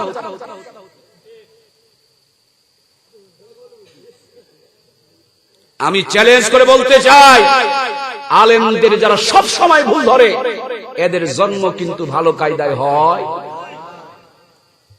আলেমরা ভুলের ঊর্ধ্বে না, ওরা ফেরেশতা না। তাই বলে 4 দোকানে গিয়ে তুমি ন্যাংটা করবা, এই অধিকার তোমাকে দেওয়া হয় নাই। তুমি মুসলমান, আলেমদের চরিত্র 4 দোকানে গিয়ে ওপেন করতে পারো না। তোমার বাবার কাপড় নিচেরটা নিচে, উপরেরটা উপরে, বাবারও তো জিনিসপত্র আছে। বাবার বৈধ সন্তান মানুষকে দাওয়াত দিয়ে বলবে, আয় আয় আমার বাপের জিনিস দেখা যায়। কথা কই, দেখা যাবে, দেখাবে কাছে বলে আব্বা আব্বা কাপড়টা ঠিক করে, না হলে নিজে টেনে দেবে, আব্বা কাপড়টা ঠিক করেন। মানে বাপ ইজ্জত দেখানো। কথা বলেন না কেন? ইজ্জত দেখানো। তোমার বাপের চরিত্রের দাম আছে, হুজুরের চরিত্রের দাম নাই। তোমার বাপের চরিত্রের দাম আছে, ইমামের চরিত্রের দাম নাই। কেমনে তুমি 4 দোকানে গিয়ে ইমামের জোরে হাঁটা, ধীরে হাঁটার ভুল করো? আমি চ্যালেঞ্জ করে বলছি, তুমি নিজের মায়ের কাছে জিজ্ঞেস করিয়ে নিও, তোমার জন্মে কোনো না কোনো ভাবে ভেজাল আছে। নবীজির ভুল ধরতেন একজন বেয়াদব। আল্লাহর হাবিব বললেন তোমার জন্মে ভেজাল। লোকটার সেন্সে লেগে গেল, মার গলায় তরবারি ঠেকায় বলে, মা সত্য না বললে তোকে দুনিয়াতে 1 সেকেন্ডের জন্য বাঁচায় রাখবো না। মা বলে, বেটা কি হয়েছে? সংক্ষিপ্ত করে বলছি বন্ধুরা আমার। বলে, মোহাম্মদ আমার জন্মে ভেজাল আছে, তার মানে আমাকে জারজ বলেছে। মা চোখের পানি ছেড়ে দিয়া বলে, বেটা সত্যই বলেছে। 2টা রিওয়ায়াত পাওয়া যায়। এক রিওয়ায়াতে বলে আমাদের বাড়ির উটের রাখালের সাথে আকাম কুকাম করে তোর জন্ম হয়েছে। আর একটা রিওয়ায়াতে পাওয়া যায় সিরিয়ায় তোর বাপের বন্ধুরা ছিল, তাদের সাথে 2 নম্বরই করে আমার তোর জন্ম হয়েছে। আজকে যারা আলেমদের বিরুদ্ধে কথা বলে, ভালো করে খবর নিয়ে দেখেন, গাছতলায় বাঁশতলায় আকাম কুকাম করে বেলুন দুর্ঘটনায় তাদের জন্ম হয়েছে। জন্ম খারাপ, তার জন্য ভালো জিনিস তারা কোনোদিন দেখতে পারে না। ভালো জিনিসকেই টেনে টেনে খারাপ বানায়। কথা বলুন ঠিক কিনা? আমি কারোর বিরুদ্ধে বলি নাই, কিন্তু যদি কেউ কারোর বিরুদ্ধে টেনে নেয় তাহলে তারই ভিতরে এই রোগ আছে। কথা বলেন। আমার বাড়ির পাশে এক বেচারিকে সাপে কামড়ালো। আমি তখন ছোট্ট মানুষ দেখার জন্য গেলাম, গিয়ে দেখছি ওর যা আসছে বিষ নামানোর জন্য তাকে পরীক্ষা করছে, বিষ লাগছে না লাগে নাই। নিমের পাতা খেতে দিয়েছে। আমি নিজের চোখে দেখা কথা বলছি, ভাইরা আমার, নিমের পাতা খায় আর বলে মিষ্টি লাগে। দয়া করে বলেন তো নিমের পাতা কি মিষ্টি? কিন্তু আমি সত্যি করে বলছি, তিনি বলেছিলেন নিমের পাতা মিষ্টি। ওর যা অবাক হয়ে গেল, আমি ছোট্ট মানুষ আর অবাক হয়ে গেলাম। নিমের পাতা মিষ্টি, তার মানে আমি বিষয়টা তো বুঝতে পারলাম না। কাঁচা ঝাল মরিচ লঙ্কা পোট্টা, আপনারা কি বলেন? ঝাল ঝাল, এই কাঁচা ঝাল খেতে দিয়েছে, খায় আর কয় মিষ্টি লাগে।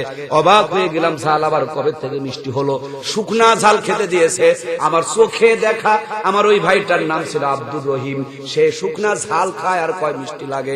আমি তো আরো অবাক হয়ে গেলাম, কেমনে ঝাল মিষ্টি হলো, কেমনে নিমের পাতা মিষ্টি হলো? ওর যা বেচারি তার সিস্টেম অনুযায়ী বিষ নামালো, আবার পরীক্ষা করার জন্য বিষ নামলো না, ভিতরে থাকলো। সেই জন্য নিমের পাতা খেতে দেয়, কাঁচা ঝাল খেতে দেয়, শুকনা ঝাল খেতে দেয়। আল্লাহর আল্লাহর বান্দা মুখে নেয় আর থু করে ফেলে দেয়। যেই আল্লাহর বান্দা 1 মিনিট আগেই বলছিল মিষ্টি, সে আল্লাহর বান্দা 1 মিনিট পরে রেজাল্ট দিতেছে তিতা লাগে, ঝাল লাগে। ও আমার কলিজার টুকরা ভাইয়েরা, একদিক থেকে রক্ত ধরে আর একদিক থেকে কষ্ট নিয়ে কথাগুলো বের করছি বন্ধুরে। যাদের আলেম ভালো লাগে না, কোরআন ভালো লাগে না, মাদ্রাসা ভালো লাগে না, মসজিদ ভালো লাগে না, ওয়াজ মাহফিল ভালো লাগে না, আমি চ্যালেঞ্জ করে বলতে পারি ওর ভিতরে সাপের বিষ, এই জন্য তিতা লাগে মিঠা। আর এর ভিতরে শয়তানের বিষ, এই জন্য কোরআন লাগে তার কাছে খারাপ, ইসলাম লাগে তার কাছে খারাপ, নামাজ লাগে তার কাছে খারাপ। ও আল্লাহর বান্দাকে হজে পাঠায় দাও, ও আল্লাহর বান্দাকে সরমনায় পাঠায় দাও, ও আল্লাহর বান্দাকে সিল্লায় পাঠায় দাও, ও আল্লাহর বান্দাকে কোন আলেম ওলামার কাছে পাঠায় দাও। ভিতর থেকে ভাইরাস গুলো যখন দূর হয়ে যাবে, যেই টুপিওয়ালা লোক টুপিবিহীন লোকটা টুপিওয়ালা হয়ে যাবে, দাড়িবিহীন লোকটা দাড়িওয়ালা হয়ে যাবে। আলেমদের দেখতে পারতো না, এখন আলেম ছাড়া তাকে আর ভালো লাগবে না। ভিতরের ভাইরাস ইমাম দিয়ে পরিপূর্ণ করে দেন কে? আমার সম্মানিত প্রাণের মায়েরা, নবীর মেয়ে বলে স্বামী জুলুম করে কিছু চাইনি, আমাকে রাত্রিবেলা আমার মন বলছে আমি মারা যাব, তুমি রাতে আমাকে কবর দিও, দিন পর্যন্ত অপেক্ষা করিও না। রহমাতুল্লাহ আলামিন তার মেয়ে রাত্রিবেলা চলে যাবেন, রাত্রিবেলাই কবর দেওয়ার জন্য বলছেন। বন্ধুরা আমার, সন্ধ্যা ঘনিয়ে আসলো, এশার নামাজ পড়ি, 2 সন্তানকে বুকের মধ্যে জড়িয়ে ধরে চুমু খায়, চোখের পানি ছেড়ে দিয়া বারবার ঠোঁটের মধ্যে বুকের মধ্যে তুলে নিয়ে চুমু খায়। হুসাইন বড় জেদি ছিল, মার গলাটা জড়িয়ে ধরে ডাকতে বলে, মা কেন তুমি এরকম করো, জীবনে তো আমার এরকম তুমি করো না। মা ডাকতে বলে, বেটা বুঝবি না, আজকে রাতের পর থেকে মাটাকে ডাক দিয়ে আর কলিজা ঠান্ডা করার জন্য সুযোগ থাকবে না। আমার মন বলছে তোমাদের ছেড়ে আজকে রাত্রে আমি চলে যাব, কারণ কালকে তোমার নানা আমাকে নেওয়ার জন্য এসেছিল। মায়ের হাতের জীবনের শেষ পরশ, মায়ের ঠোঁটের জীবনের শেষ পরশ, মায়ের চোখের জীবনের শেষ দর্শন, এই জন্যই তো বারবার আমি তোমাদেরকে আদর করি। মা তো কিছু জানতে পারে, বুঝতে পারে। বন্ধুরা আমার, ঈশার নামাজ পড়ে কোরআন তেলাওয়াত করতে পড়লেন, এর ভাগ দিয়েই কে যেন ঘরের মধ্যে এসেছে, গল্প করতেছে। মনে হয় মা মেয়ে, নবীজি আর নবীজির মেয়ে গল্প করছে। এমন মুহূর্তে ঘরের মধ্যে তাকায় দেখে হযরতে ফাতেমা আর নাই, আল্লাহর কাছে বিদায় নিয়ে চলে গেছে। কলিজার টুকরা 2টি সন্তান জবাই করা কবুতরের মতো মার বুকের উপরে গড়াগড়ি করছে। হযরত আলী এসে বেকারার হয়ে পাগল হয়ে তিনিও যেন পাগলের মতন ঘুরতেছে। কিন্তু বিবির কথা মনে পড়েছে, বিবি বলেছেন রাত্রেই যেন কবর দেওয়া হয়। হাতের মধ্যে একটা শমশিরা মতান্তরে কোদাল লইয়া হযরত আলী 2টা সন্তানকে রেখে দিয়া জান্নাতুল বাকির ভিতরে গিয়া কবর খুঁড়তে চায়, কিন্তু চোখ দিয়া দর করে পানি পড়তেছে। দুনিয়া অন্ধকার হয়ে গেছে, নিঃশ্বাস বন্ধ হয়ে আসতেছে, আসমান জমিন ভারী হয়ে গেছে। শুধু পাগলের মতন কোদালটা ঘাড়ের মধ্যে নিয়ে তিনি ঘুরতেছে। ওই দিক দিয়ে নবীজির একজন সাহাবী হযরতে সম্ভবত আবু যার গফারি রাদিয়াল্লাহু তাআলা আনহু জান্নাতুল বাকির পাশ দিয়া মসজিদে নববীতে তাহাজ্জুদের নামাজ পড়ার জন্য যাচ্ছিলেন। তাকায় দেখেন কে যেন জান্নাতুল বাকির ভিতরে হাতের মধ্যে কোদাল নিয়ে ঘোরাফেরা করে। রহমাতুল লিল আলামিনের সাহাবী ডাক দিয়ে বলেন, কে গো? হযরত আলী সালামের উত্তর দিয়া বলেন, আমি হযরত আলী। শোনা মাত্র ছুটে চলে আসলেন, বুকে টেনে নিয়ে বলেন, আলী রে কি হয়েছে?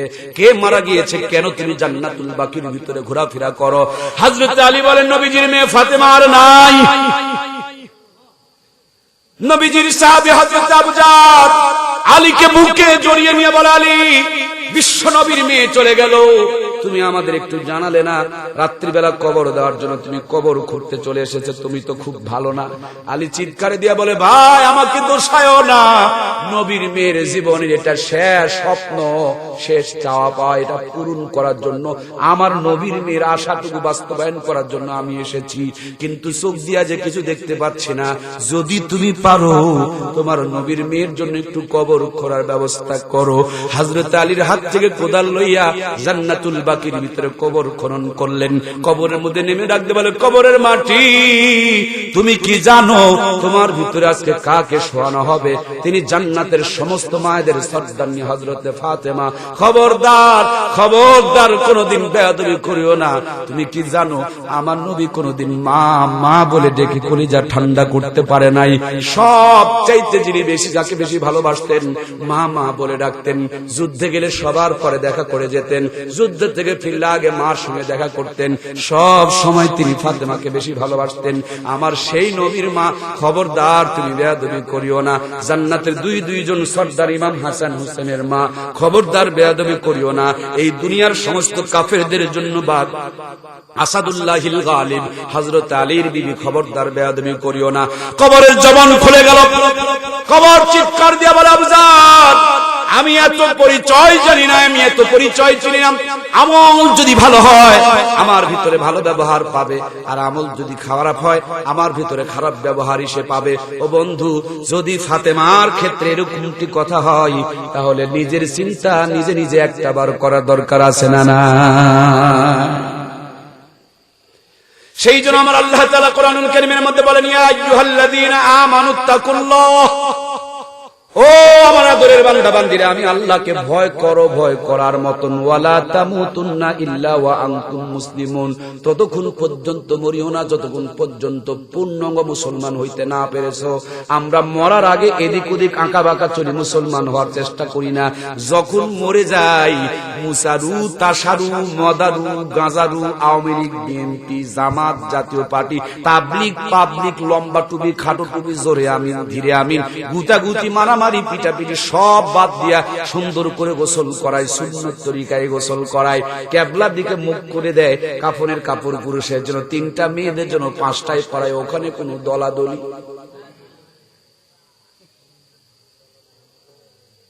বিসমিল্লাহি ওয়া আলা মিল্লাতি রাসূলের পরিবর্তে মনে হয় বিসমিল্লাহি ওয়া আলা মিল্লাতি আওয়ামী লীগ বিএনপি। ও দোয়া একটাই, বুঝা গেল মরার পরে পরিবর্তন মুসলমান হয়, মরার আগে পরিবর্তন হতে রাজি। এই জন্যই মরার আগে গুতাগুতি করে, মরার পরে সুন্দর করে নবীর দলে যোগ দেয়। বন্ধুরে, যোগ তো দিচ্ছেনি কিন্তু মরার পরে, মা গো পর্দা তো করেনি কিন্তু মরার পরে। ও দোস্ত, সোজা তো হবেন কিন্তু মরার পরে। আমি অনুরোধ করে বলতে চাই, আমার আল্লাহ আহ্বান করে বলেন, পরিবর্তন হও আগে। ওয়ালা তামুতুন্না ইল্লা ওয়া আনতুম মুসলিমুন, ততক্ষণ পর্যন্ত মরিও না যতক্ষণ পর্যন্ত পরিপূর্ণ মুসলমান হতে না পেরেছো। এই পরিপূর্ণ মুসলমান বানানোর জন্য আমার যুবক বন্ধুরা মাহফিলটার আয়োজন করেছে। আমি গুনাহগার, বহু দূর থেকে আপনাদের খেদমতে এসেছি, এত গভীর রাত পর্যন্ত আলোচনা শ্রবণ করাইতেছি। আমার ভাইরা, বিনয়ের সঙ্গে আহ্বান করব, আমরা মরার আগেই সবাই পরিপূর্ণ মুসলমান হব। কে কে রাজি? 2খানা হাত করে আমার আল্লাহকে দেখা। নারে তাকবীর, লিল্লাহে তাকবীর।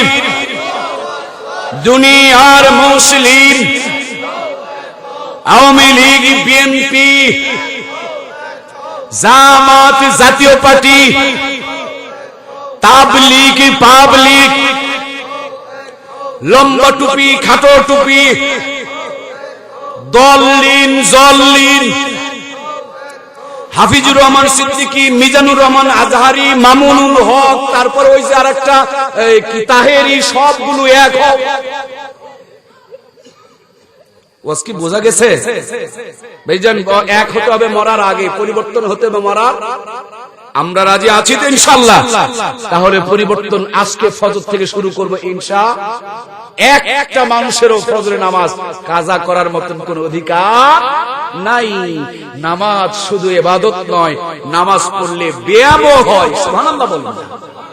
একদিকে নামাজি আর একদিকে বেনামাজি। 40 বছর পর পরীক্ষা করা হচ্ছে, নামাজির শরীরে ডায়াবেটিসের প্রতিরোধ ক্ষমতা বেশি বেনামাজির শরীরের তুলনায়। সুবহানাল্লাহ বলেন। 100% পরীক্ষা করে দেখা যাচ্ছে। একদিকে রোজাদার আর একদিকে বেরোজাদার, দুইজনকে পরীক্ষা করে দেখে ডায়াবেটিস হওয়ার পর ডায়েট কন্ট্রোল নয়, এরা ডায়াবেটিস হওয়ার আগের থেকেই ডায়েট কন্ট্রোল করে। এই জন্য রোজাদারের শরীরে রোগ প্রতিরোধ ক্ষমতা বেশি। এটা দান করেছেন কে? একদিকে দাড়িওয়ালা, আর একদিকে দাড়ি চাচা, দুইজনকে দুই দিকে রেখে যৌবনের পরীক্ষা করা হচ্ছে, যৌন শক্তি কার বেশি। দাড়িওয়ালাদের দাড়ি থাকার কারণে এই দাড়িটা হলো সোলার, গাছে পাতা থাকলে ফল যেমন তরুতাজা হয়, আর কোন গাছে পাতা না থাকলে গাছটা যেমন মরে যায়। দাড়ি এমন একটা নিয়ামত, টাকনুর নিচে কাপড় রাখা যাবে না, মা আসফালা মিনাল কাবাইনি মিনাল ইজারি ফিন্নার। এই দাড়ি আর টাকনু দিয়া আল্লাহ তাআলা যুবকদের যৌবনের খোরাক দান করে দেয়। বন্ধুরা আমার, গ্যাসের বড়ি খেলে কাম হবে, জ্বরের বড়ি খেলে টেম্পারেচার তাপমাত্রা কমবে। আপনি বোঝেন আর না বোঝেন, সুন্নত মানলে শান্তি দিবেন কে? আপনি কোটি কোটি টাকার মালিক, কিন্তু শান্তির মালিক হতে পারবেন না। কিছু নাই, যদি সুন্নতের জিন্দেগি যাপন করতে পারেন, হালাল খেতে পারেন, আমি চ্যালেঞ্জ দিয়ে বলবো আপনার কিছু নাই, কিন্তু শান্তির অভাব আপনার হবে। এলাকার সবচেয়ে বড় একটা ঘুষখোর খুঁজে বের করো, যার টাকার অভাব নাই। আর এলাকার একজন খেটে খাওয়া হালাল খোরকে খুঁজে বের করো, যার জিন্দেগিতে কোনো হারাম নাই। দুইজনের ঘরে সিসি ক্যামেরা লাগাও, হয়তোবা ওটা বিল্ডিং ঘর, এটা নিশ্চয়ই বেড়ার ঘর, কিন্তু ক্যামেরা লাগায় তামাশা দেখো, দুইজনের ঘরে আসমান জমিনের পার্থক্য। হালাল খোরের ঘরে আলু ভর্তা দিয়ে খেতে বসে 3 প্লেট বসায় দেয়, হারাম খোরের ঘরে খাসির কলিজা নরম রুটি পেটের মধ্যে ঢুকতেই চায় না। গাজে গাজে যদি পেটের মধ্যে ঢুকায়, পেটে ঢুকতে দেরি গন্ডগোল বেঁধে যায়, র্যাব সার্জেল ঢুকায় পেটের গন্ডগোল মিটাতে লাগে। এদের ঘরে বিছানা নাই, সিরা খেটা সোজা করছে, মাথা দিতে জান্নাতের ঘুম ধরে যায়। আর ওদের ঘরে এসি, দামি কম্বল, কিন্তু গড়াগড়ি করে, চোখের মধ্যে ঘুম নাই, একই রাত্রে 3টা গড়ি বসায়, এরপর ঘুম নাই। আর এদের ঘুম পাড়ার পেরে পেরে ঘুম পাড়ার মতন তাদের সুযোগ নেই। কথা বলেন ঠিক কিনা? ওদের বালিশের নিচে খালি হারবারের ঔষধ, তারপর বাচ্চা নাই।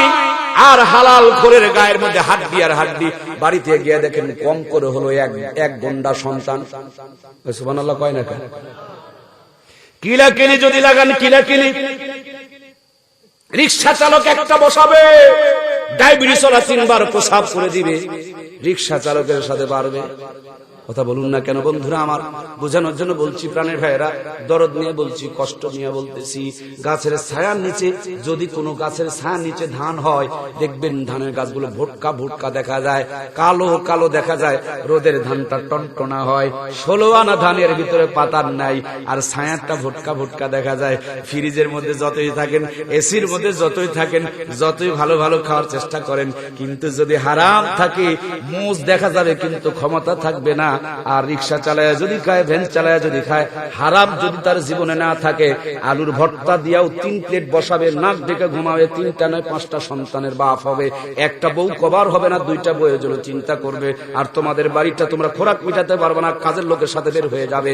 ইসলামের সাথে দুশ্মনী করে হারাম খেলে এই অভিশাপ আসবেই আসবে। কথা বলুন ঠিক কিনা? আমার প্রায় ভাইয়েরা, আবার আমাকে আগামীকাল ময়মনসিংহ যেতে হবে। যদিও অনেক বক্তাদের বক্তৃতা বন্ধ, কিন্তু আমার বক্তৃতা ধারাবাহিক চলছে আলহামদুলিল্লাহ। সম্মানিত ভাইরা, জীবনে আরেকবার যদি কোনো সময় দেখা হয়, সেই দিন বাকি আলোচনা হবে। ওয়াজ শোনার মধ্যে কোনো কামিয়াবি নাই, শুধু আমল করলেই কামিয়াবি আমরা হতে পারবো। আমি আপনাদেরকে বুকের তাজা রক্ত দিয়া প্রত্যেককেই লিখে দিয়ে যেতে পারবো। যতগুলো আলোচনা করেছি সবগুলো যদি আমরা আমল করতে পারি, আপনি জান্নাতে যাবেন, এটা আমি তাজা রক্ত দিয়ে লিখে দিয়ে যাব, কোনো সন্দেহ নাই। কারণ আমি পর্দার কথা বলেছি, পর্দা করলে কোনো মেয়ে বেপর খারাপ পথে যাবে না। নামাজের কথা বলেছি, এই নামাজ পড়লে ডায়াবেটিস শুধু নয়, অনেক শান্তি পাওয়া যায়। হালাল কামাইয়ের কথা বলেছি, কারণ হালাল কামাই ছাড়া ইবাদত কবুল হবে? হালাল কামায় যখন খাবেন, ইবাদতের মধ্যে মজা, শান্তি, তৃপ্তির ব্যবস্থা করবেন কে? ও হারামখোর, ওয়াজ শুনতে আসলে তোর ভালো লাগবে না, গান শুনতে আসলে তুই নাচবি, কারণ তোর ভিতরে হারাম আরাম নাই।